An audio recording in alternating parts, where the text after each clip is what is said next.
ഈ link click ചെയ്ത് കഴിഞ്ഞാൽ you will reach this page. ഇത് മൈക്രോസോഫ്റ്റിൻ്റെ ഒഫീഷ്യൽ പേജാണ്. ഇവിടെ നിങ്ങൾക്ക് 2 ഓപ്ഷൻസ് ഉള്ളത്. ഒന്ന് ഡൗൺലോഡ് നൗ എന്നുള്ള ഓപ്ഷൻ ഉണ്ട്, അഡ്വാൻസ്ഡ് ഡൗൺലോഡ് ഓപ്ഷൻസ്.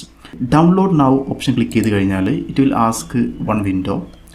ഈ വിൻഡോ എന്താണെന്ന് വെച്ച് കഴിഞ്ഞാൽ നിങ്ങൾ ആപ്പ് സ്റ്റോർ ഓപ്പൺ ചെയ്തിട്ട് അവിടെ പോയി ഡൗൺലോഡ് ചെയ്യണം എന്നാണ് നിങ്ങളോട് ചോദിക്കുന്നത്. അപ്പോൾ നിങ്ങൾ ഈ ഓപ്പൺ മൈക്രോസോഫ്റ്റ് സ്റ്റോർ, നിങ്ങൾ ആപ്പ് സ്റ്റോറിനകത്ത് ഓൾറെഡി അക്കൗണ്ടുള്ള ആളുകളാണെന്നുണ്ടെങ്കിൽ നിങ്ങൾക്ക് എന്ത് ചെയ്യാം, മൈക്രോസോഫ്റ്റിൻ്റെ സ്റ്റോറിനകത്ത് പോയിട്ട് ഡൗൺലോഡ് ചെയ്യാം. ഇതിനൊരു ബെനിഫിറ്റ് എന്താണെന്ന് വെച്ച് കഴിഞ്ഞാൽ നമ്മളിതിൻ്റെ അപ്ഗ്രേഡ്സ് ഒക്കെ വന്നു കഴിഞ്ഞാൽ നമ്മുടെ സിസ്റ്റത്തിനകത്ത് അത് ഓട്ടോമാറ്റിക്കായിട്ട് പവർ BI അപ്ഗ്രേഡ് ആയിട്ടുണ്ടാവും. ലേറ്റസ്റ്റ് മൈക്രോസോഫ്റ്റ് സ്റ്റോറിനകത്ത് പോയി അത് ഡൗൺലോഡ് ചെയ്യണമെന്നുണ്ടെങ്കിൽ നിങ്ങൾ ഓപ്പൺ മൈക്രോസോഫ്റ്റ് സ്റ്റോർ കൊടുക്കുക.